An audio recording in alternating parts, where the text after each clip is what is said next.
Dans le dernier rapport de la CAA, la Caisse autonome d'amortissement, elle est du Cameroun, dirigée par le neveu de Paul Biya. En septembre 2022, le Cameroun est officiellement endetté à hauteur de 12 374 milliards. Je le répète, le Cameroun est endetté pour 12 374 milliards. Je vous répète que quand Ahidjo partait du pouvoir, le Cameroun était endetté pour 0 francs CFA. Bien au contraire, le Cameroun avait une marge de bénéfices dans les banques américaines de 1500 milliards. Qu'est-ce qui a donc fait que nous soyons si surendettés?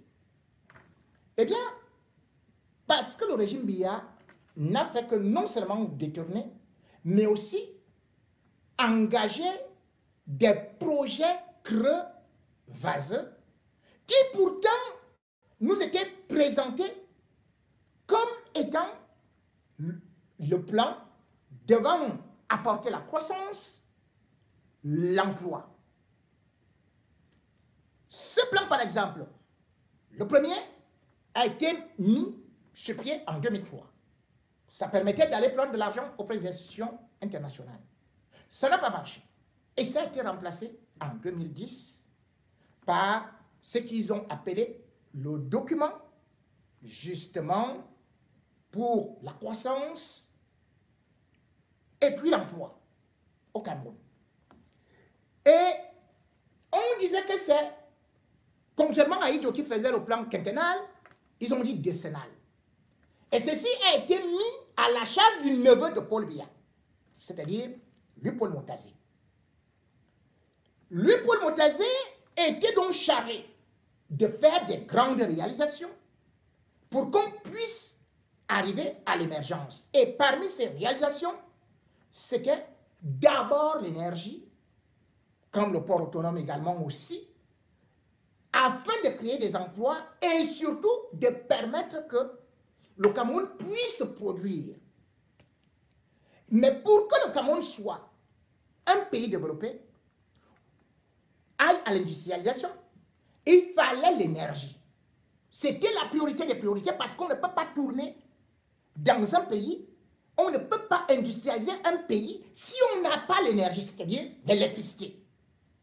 C'est ainsi donc que dans ce programme, il était clairement dit que selon lui, Paul Montazé, et selon les instructions du président Biya, ils avaient affirmé avec Nganou Djouessi, qui est aussi dans le coup, parce qu'il faut que tout ce monde-là réponde maintenant. Il était dit que le Cameroun, en 2020, devait atteindre 3000 mégawatts en énergie, puisque le Cameroun a des potentialités de 12 000 mégawatts, c'est-à-dire après le Congo. C'est ce qui était dit. Et il était dit que la plupart des barrages hydroélectriques devraient fonctionner.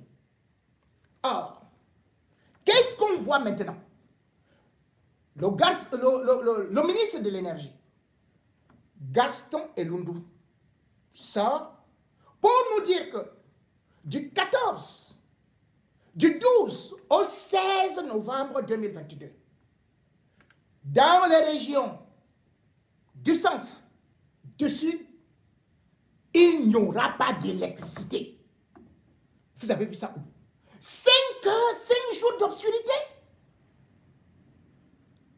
5 jours d'obscurité alors que le Cameroun prétend vouloir atteindre ce qu'on appelle émergence en 2035. Comment ça? Tous les programmes qui ont été mis sur pied par Paul Biya ont coûté au Cameroun plus de 1500 milliards, rien que pour l'électricité, pour l'énergie.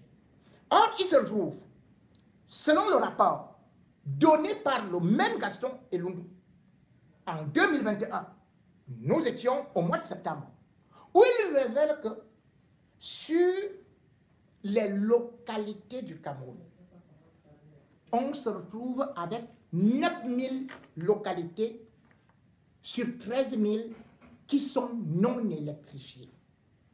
Est-ce que vous avez entendu ça? 9000 localités sur 13 104 qui ne sont pas électrifiées. Et d'ailleurs, on avait aussi parlé du solaire sur 166 localités. Où est ce solaire? C'est lui, Paul Montazier, qui devait piloter tous ces projets. Et parmi ces projets, on nous dit que si aujourd'hui on coupe l'électricité, c'est parce que il faut faire que le barrage de Membele soit définitivement opérationnel. Mais attendez, le barrage de Membele, il faut qu'on soit clair. Ça a été conçu en 2012. Nous sommes partis nous endetter. Ou plutôt, BIA est parti s'endetter par le jugement de Paul Montazier. On nous avait dit que ce sera 241 mégawatts. Et après, on nous a dit que ce n'est plus ça, ce sera 241. Après 211, on ne sait même plus jusqu'où on est. Et on nous a dit, au plus tard, ce sera mis en marche en 2014. 2014 est passé. Rien. 2015, rien. 2016, rien. On ne fait que renvoyer. Et c'est comme ça que l'argent n'a fait que gonfler. On est parti de 273 milliards. Maintenant, c'est un barrage de 450 milliards. Et dans tout ça, le barrage de Membele devait inclure une ligne de transport qui devait être de 90 km. On découvre plutôt qu'il faut 300 km. C'est hors circuit maintenant. Ils n'ont même pas prévu ça. Ils nous ont dit que le barrage de Membele devait être bâti sur une superficie de 545 mètres carrés avec bien évidemment une hauteur du mur à 45 mètres de haut. Bon, voilà. Allez sur place et vous allez voir que même le fleuve Lentem, puisque les spécialistes disent qu'on ne peut même pas avoir une telle réserve d'eau ni rien. Voilà donc des gens qui ont fait des projets creux, qui ont détourné de l'argent, puisque d'ailleurs, le rapport de la CONAC qui date de 2014, le conseil, enfin, c'est là qui, nous dit-on, ils sont rattachés à la présidente de la République pour voir qui vole, qui fait ceci, qui fait cela. Ce rapport nous dit que non seulement il y a eu du vol, des détournements, mais dans ce qu'on avait présenté comme projet, qu'on devait même construire des maisons pour que les gens habitent là, tout ça n'existe plus. Mais bien plus, il y a eu les indemnisations des populations concernant par exemple leurs terrains, les expropriations et tout ça. Le rapport de la CONAC de 2014 qui a été présenté en 2016 dit exactement ceci, qu'il y a eu une surfacturation de 1 762 millions de francs CFA. Et ce rapport dit que on a payé de l'argent liquide comme ça. Qui payait ça? Lui, Paul Montazier. On dit donc que les fausses expropriations, il y a eu, la surfacturation, il y a eu, et Paul Biya a prescrit une enquête. Où est cette enquête? C'est exactement comme les enquêtes du Covid-19. Le même du Paul Montazier est là. L'enquête n'est jamais sortie. Et pourtant, le président de la Banque mondiale, parce que le barrage de Membele a été financé par 5 institutions, dont l'Agence française de développement, dont la Banque mondiale, dont la Banque africaine de développement, sans pour autant oublier Exim Bank. Le président de la Banque mondiale est venu, nous a dit que voilà, ils nous ont rassurés, après avoir rencontré Paul Biya, que le barrage de Membele devrait être opérationnel en 2019. Là, ils nous ont dit maintenant 2020. Après, maintenant, ils nous ont dit que c'est en mars 2022. Après, ils ont dit que mai 2022. Maintenant, ils disent que c'est maintenant. Mais chaque jour, ils prolongent. Regardez le barrage de Mekim. Toujours géré par lui, Paul Montazier. Ce barrage-là ne produit que 76, enfin, pas 76, 15 mégawatts. C'est ce qui a été prévu. Mais vous connaissez ce que ça devait coûter? 22 milliards.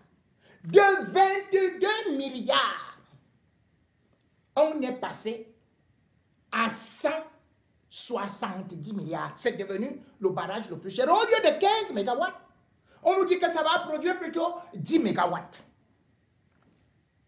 Ça devrait être opérationnel depuis. On a le barrage de Mekim. Mais le barrage de Mekim, ils nous ont dit que non, attendez, ça va coûter 243 milliards. Mais par la suite, on se trouve avec plus de 450. Mais c'est quelle histoire ça? 363 plutôt, autant pour moi. Il y a même le truc de Nachtigal. 490 milliards pour ce barrage-là. Lorsque vous regardez Lompangar à l'est, où en sommes-nous aujourd'hui?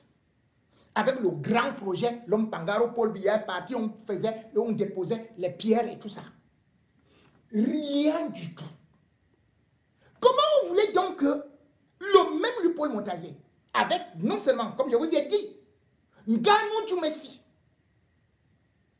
ils étaient tous là. Comme je vous dis également, à la mine Ousmane Mine. Ces gens sont là. C'est une affaire de plus de 1500 milliards.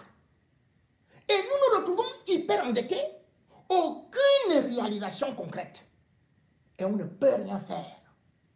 Parce que Paul Biya, lorsqu'il faut financer et tout, il a mis Montazé là-bas. Pourquoi? Parce qu'ils volent ensemble. Montazé est celui qui lui permet de voler. Comment se peut-il, expliquez-moi, que la ligne 94, on ne sait pas où est parti de l'argent? Parce que toutes ces sommes d'argent et tous ces emprunts que nous faisons, c'est pour que les gars s'enrichissent, s'engraissent et laissent notre pays, malheureusement, dans la dèche.